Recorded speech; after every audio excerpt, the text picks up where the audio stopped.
Welcome to Domination Travels, and today we are exploring Amsterdam, an iconic city that combines beautiful architecture, charming canals and streets, and cultural institutions in a friendly, easy-to-get-around urban environment. Amsterdam is known as being one of the most fun cities of the world, and indeed there is something here for everyone. In this video, I'm going to share with you how I spent 3 days exploring this one-of-a-kind city. So let's go! I arrived into Amsterdam by train at the central station located right in the heart of the city. Built in the late 19th century in a Gothic and Renaissance revival form, Centraal is an impressive-looking station and a workhorse that handles hundreds of thousands of visitors a day. As you exit the station, you will immediately enter into Centrum, or the Old Town. Right away, we get to experience Amsterdam's lovely canals, narrow walkways, and enchanting medieval architecture. It is here where you can find the oldest building in Amsterdam, the Old Kerk, or Old Church. Built in the 14th century, the Old Church has endured through war, revolutions, and more, and stands as a resilient witness to Amsterdam's incredible history. And for a fee, you can climb up the tower for a view of the city, which I didn't actually do and I kind of regret that. Just a couple minutes away, I walked to the Newmarkt, an old square in this neighborhood, and here you will find the Waag. Originally a gate to the city, it then became a wayhouse, a theater, firehouse, and more, and it is considered to be the oldest non-religious building in Amsterdam. Now, while this area is appealing because of its history and cityscape and proximity to the central station, it's also packed with tourists, souvenir stores, the infamous red light district, and other tourist traps, so don't get caught spending too much time here. Walking a few minutes south, I arrived next to Dam Square. The name Amsterdam comes from the fact that a dam was built on the River Amstel, and Dam Square is the location of where that dam was built. This square is one of Amsterdam's most significant historical gathering sites, hosting celebrations and protests alike. Lining the square is the neoclassical Royal Palace, used by monarchs of the Netherlands to host state functions. Also here is the new church, which is actually not so new at over 600 years old. And you can also see the National Monument, which memorializes the victims of World War II. After stopping through Dam Square, I'm going to continue to walk south along Kalverstraat, one of the main shopping streets in Amsterdam. This area is very busy with a wide variety of shops, so how much time you want to spend here is up to your preference. Next up is to go all the way to the Singelkanaal Koningsplein to visit the Bloemenmarkt, the world's only floating flower market. The Netherlands is famous for tulips, and at the Bloemenmarkt you will find various floating stalls selling flowers, bulbs, and garden accessories. And even if you don't plan on bringing something home for your garden, it's still a fun place to stop and take a look. After the Bloemenmarkt, I am finished exploring the innermost section of Amsterdam for today, and now it's time to head back north and cross the river to Amsterdam North. To cross the river, we're going to head back to Amsterdam Centraal Station, and on the other side is a ferry dock with ferries that will take you to various parts of the north side of the city.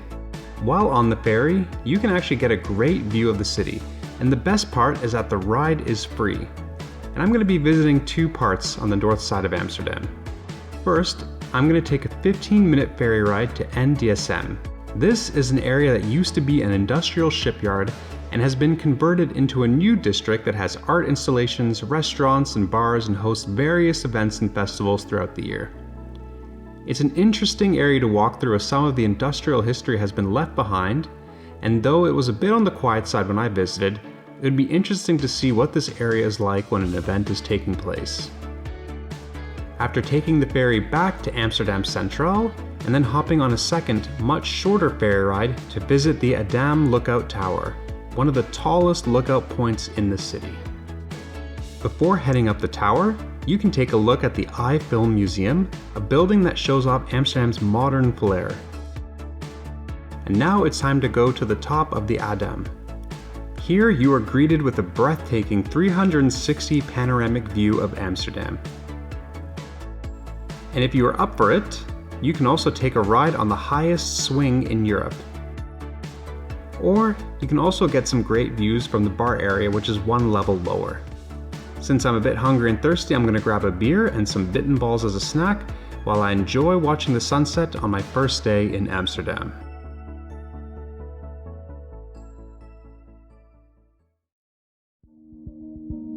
Day number 2 is going to be a big day.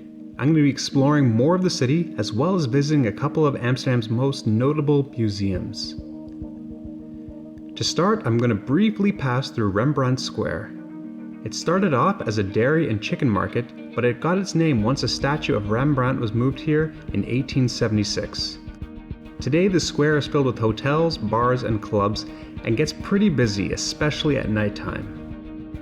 Next, I'm heading into De Pijp, a neighborhood just south of the city center. This is a vibrant area with a mix of ethnicities filled with creatives and plenty of food.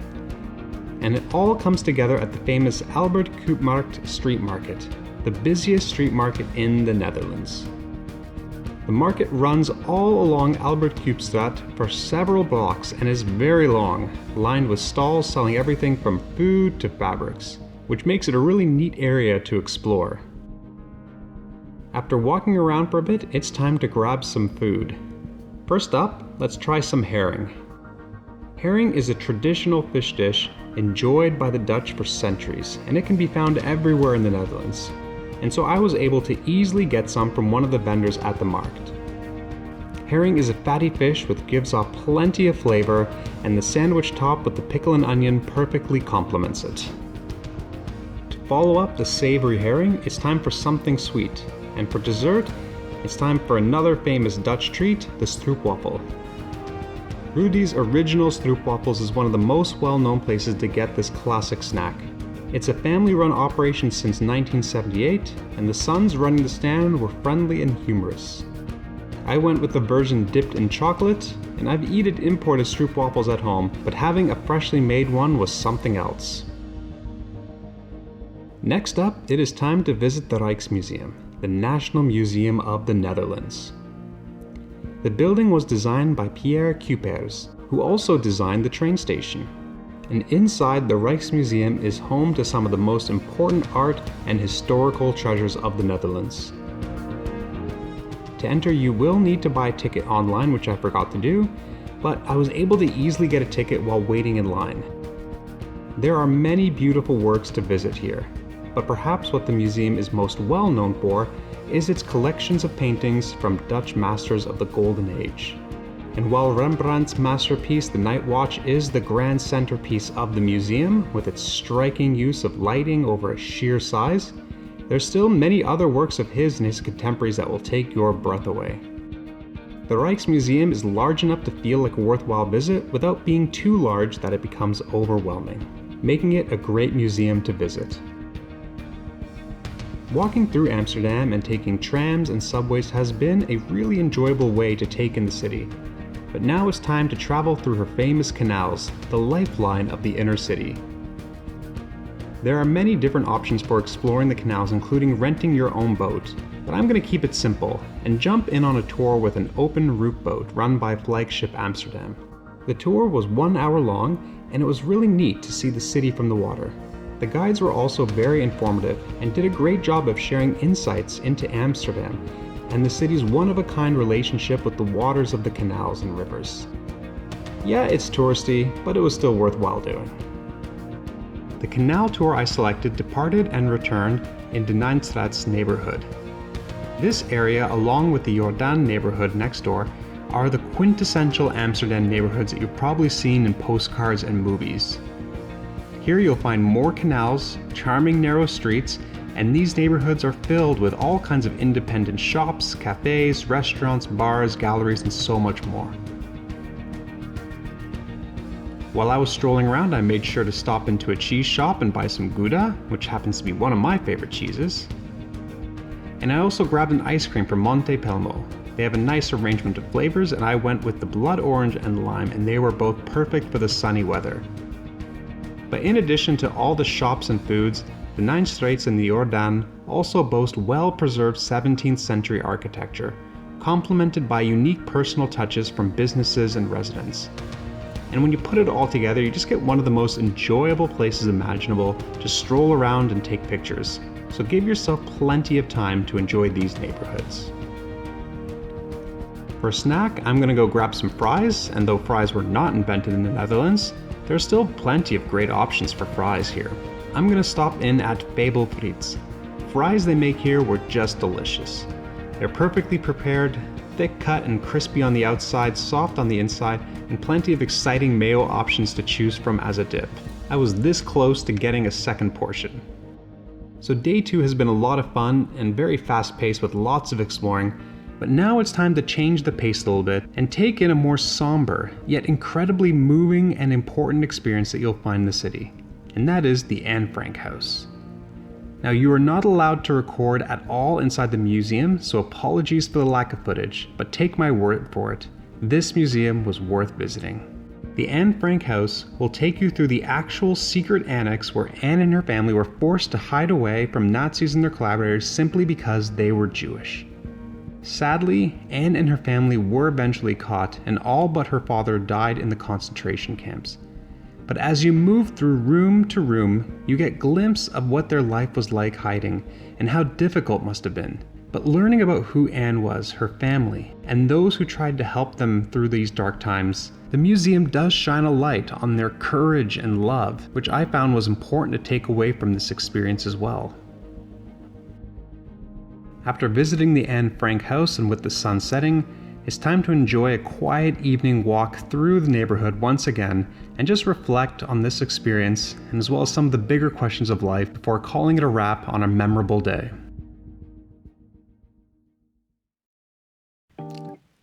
I've had 2 wonderful days in Amsterdam so far, and I only have 1 day left for exploring.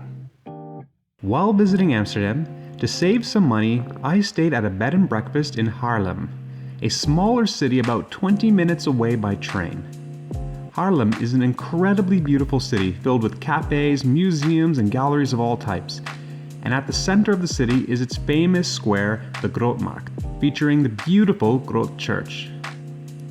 Whether you come here to check out the open market or just stroll through the city streets, Harlem is a wonderful city to explore and offers a different pace than the hustle and bustle of Amsterdam. After exploring Harlem, I then took the short train ride back into Amsterdam, and now I'm going to need to grab a coffee and a pastry.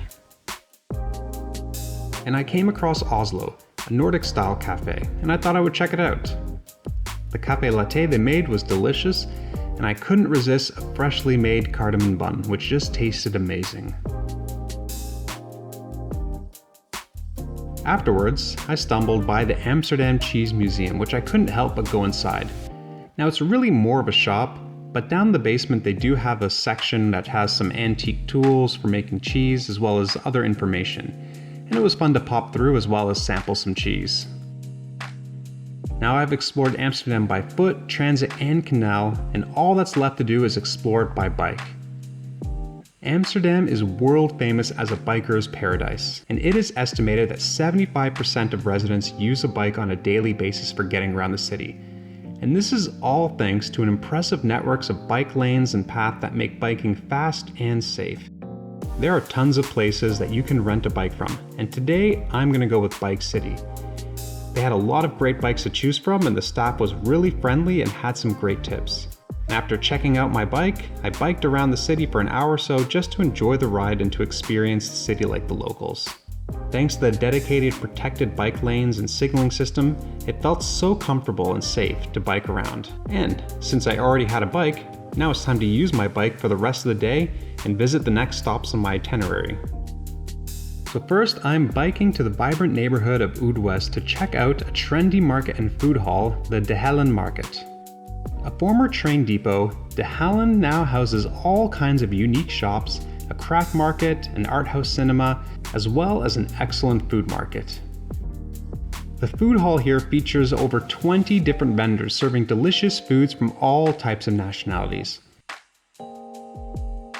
And as you walk through the hall, the smells make you wish that you could try everything. But since I can't try everything, I went for a vermicelli dish from a Vietnamese stand and accompanied my food with a nice beer for a perfect lunch.